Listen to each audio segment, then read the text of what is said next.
News 18 India।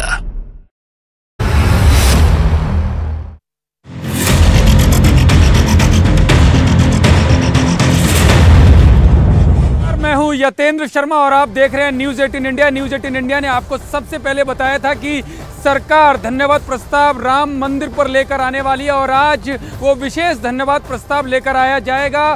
Bharat और भारतीयता के प्रतीक श्री राम, ये प्रस्ताव आज सुबह 11 बजे लोकसभा में बीजेपी सांसद सत्यपाल सिंह के द्वारा और जो प्रताप सारंगी हैं उनके द्वारा लाया जाएगा। यानी कि आखिरी बॉल पर सिक्सर लगाने की तैयारी में है मोदी सरकार और उसकी पूरी तैयारियां कर ली गई हैं। संसद में आज सुबह 11 बजे 193 के तहत ये प्रस्ताव लाया जाएगा। बीजेपी के सांसद, बागपत से सांसद है सतपाल सिंह और उड़ीसा से सांसद हैं प्रताप सारंगी, ये प्रस्ताव लेकर आएंगे। संतोष पांडे भी इस भूमिका में जो प्रस्ताव लेकर आएंगे उसमें उनका भी नाम है और उसके बाद दिन भर चर्चा होगी और दिन भर दोनों सदनों में, लोकसभा और राज्यसभा दोनों ही सदनों में जय श्री राम का उद्घोष होगा।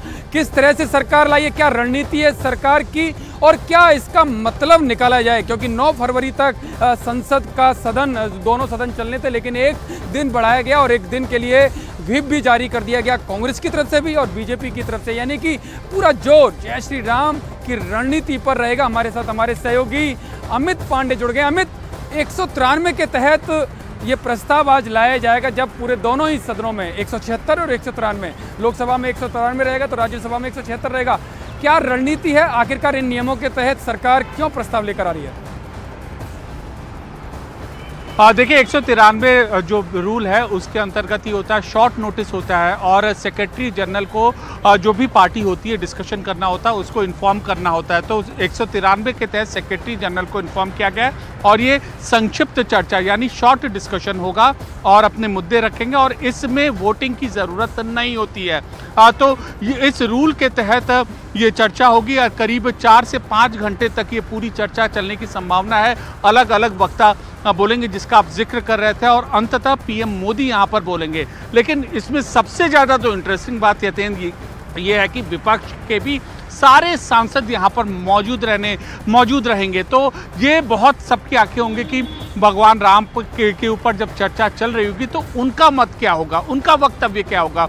हालांकि इससे पहले आमंत्रण के वक्त उन्होंने अपनी लाइन साफ कर दी थी, लेकिन अब सदन में उनकी क्या भूमिका होगी इस पर भी सबकी नजरें रहेंगी और अंततः जब पीएम बोलेंगे तो सारे देश की नजरें यहाँ पर रहेंगी। अमित, पीएम बोलेंगे, पीएम के जो भाषण होगा, जो उद्बोधन होगा, माना जा रहा है कि जय श्री राम से वो भाषण की शुरुआत करेंगे और कटाक्ष भी करेंगे कि जिस तरह से विपक्ष के जो पहले के जो बयान रहे विपक्ष के बड़े नेताओं के, वो बयान क्या रहे उनका भी शायद उल्लेख कर सकते हैं। लेकिन एक और बड़ी खबर है कि कांग्रेस ने भी व्हिप जारी कर दिया, 3 लाइन का व्हिप जारी किया गया है कांग्रेस की तरफ से। खड़गे जो अध्यक्ष हैं उन्होंने अपने नेताओं की मीटिंग बुला ली है और अब से कुछ देर में ही वो मीटिंग शुरू होने वाली है, क्योंकि इस तरह का चक्र भी मोदी सरकार ने रचा है कि विपक्ष को अपनी रणनीति पर विचार करने के लिए मजबूर होना पड़ा है कि किस तरह की रणनीति रहेगी।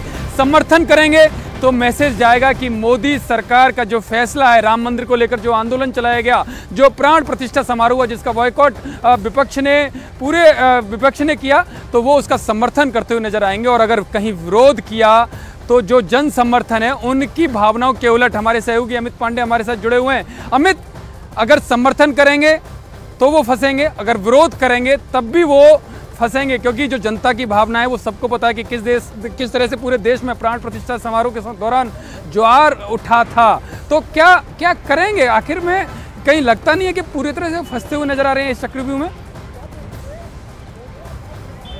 देखिए, इसे हम संसदीय कार्रवाई में किसी भी राजनीतिक दल की जो रणनीति है इससे हम जोड़कर देख सकते हैं। और सबसे पहली चीज़ है कि सारे विपक्ष के सांसद, सारे कांग्रेस के सांसद वहां पर मौजूद रहेंगे। दूसरी चीज़, कांग्रेस ने ये चीज़ साफ कर दी है कि भगवान राम का तो कहीं भी उसे विरोध यहाँ पर नहीं है।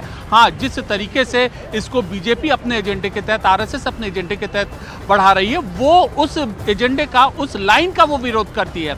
तो राम मंदिर आंदोलन को लेकिन अमित पांडे, ये यूपीए की सरकार थी जब राम को काल्पनिक बताया गया था, तो इसका क्या जवाब देंगे? तो उन्होंने तो राम के अस्तित्व को ही मानने से इनकार कर दिया था। जी बिल्कुल, इस तरीके के पहले बयान आते रहते थे, लेकिन अगर पिछले 1 साल या पिछले कुछ समय के बयान देखें तो सारे जितने भी चुनाव प्रचार के दौरान जो समय आए यतीन, अगर आप देखिए तो कांग्रेस के नेता मंदिर जाते हुए दिखे हैं। यहाँ तक कि खुद जो प्राण प्रतिष्ठा शांतिपूर्ण तरीके से अदालत के द्वारा जो फैसला हुआ, इसके आधार पर माननीय नरेंद्र मोदी जी की कार्यक्रम में जिस मंदिर का प्राण प्रतिष्ठा हुआ, इसके बारे में जनता को बताना ये तो बहुत जरूरी है।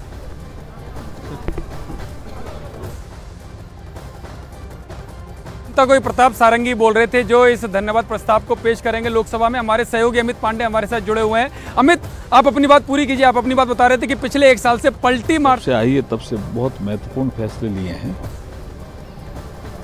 2019 में आने के बाद और जो फैसले लेने की रफ्तार थी वो तेज हुई है, फैसले भी बड़े लिए गए।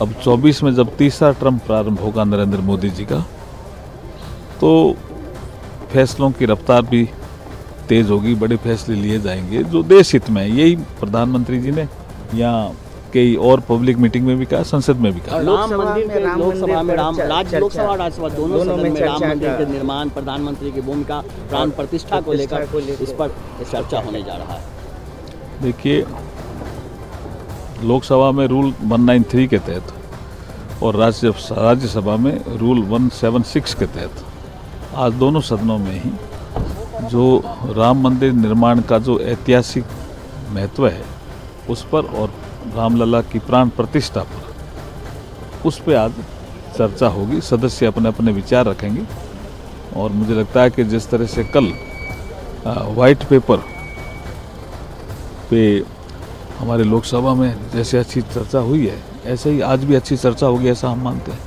क्या इसका जवाब प्रधानमंत्री जी देंगे? देखिए, चर्चा होगी और उसके बाद एक जो भी पीठ तय करेगी, कोई रेजुलेशन होगा, तो पीठ का विषय है, ये सब हमारा विषय नहीं है। पीठ क्या तय करती है उसके अनुसार हम कार्य संपादित करेंगे।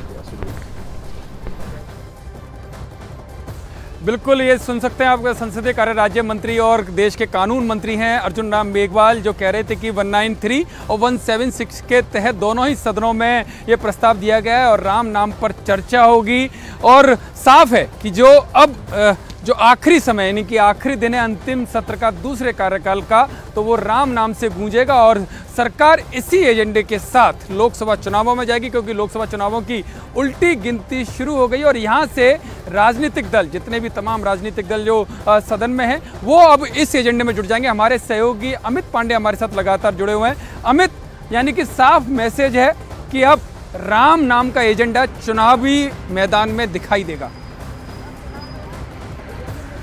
जी बिल्कुल यतीन, देखिए गौर कीजिए पिछले 2 दिनों में हुआ क्या संसद भवन में, कल क्या हुआ और आज क्या होने वाला प्रस्तावित है। कल व्हाइट पेपर पर चर्चा हुई, यूपीए सरकार की नाकामी और उसके बाद सरकार के मुताबिक किस तरीके से सरकार ने कदम उठाए अर्थव्यवस्था को सुधारने के लिए, और आज राम मंदिर मुद्दे पर यहाँ पर चर्चा होगी। तो ये 2 प्रमुख जो एजेंडे थे सरकार के, इसको अब सदन के पटल में प्रधानमंत्री और वरिष्ठ मंत्रियों की मौजूदगी में यह जनता को बताना चाहती है सरकार कि हम इस मुद्दों के प्रति कितने सीरियस है। और कमोवेश हम इसको ये भी कह सकते हैं कि ये अब चुनाव का सरकार का एक एजेंडा सेटिंग सेशन है, मतलब एजेंडा सेट करने वाला अंतिम दिन है। और आज के बाद जो जो पंक्तियां आज ये बोली जाएंगी, यकीन मानिए या आने वाले दिनों में जितने भी वरिष्ठ बीजेपी नेता हैं चुनाव प्रचार अभियान के दौरान आज की गई थी,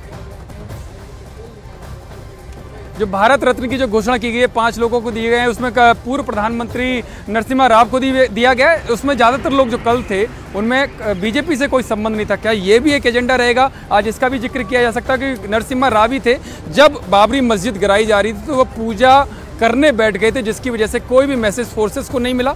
ये भी एक बड़ा कारण माना जा रहा है।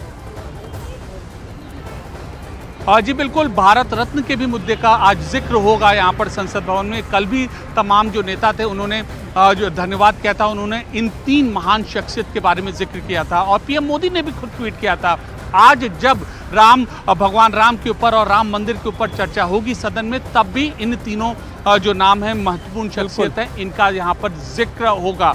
तो किस तरीके से एक और सरकार भगवान राम के नाम को लेकर राम मंदिर निर्माण को अपना एजेंडा बना रही है, दूसरी ओर इन महान शख्सियतों को कैसे याद रखा जाता है इस सदन में, ये बात भी सरकार बताएगी।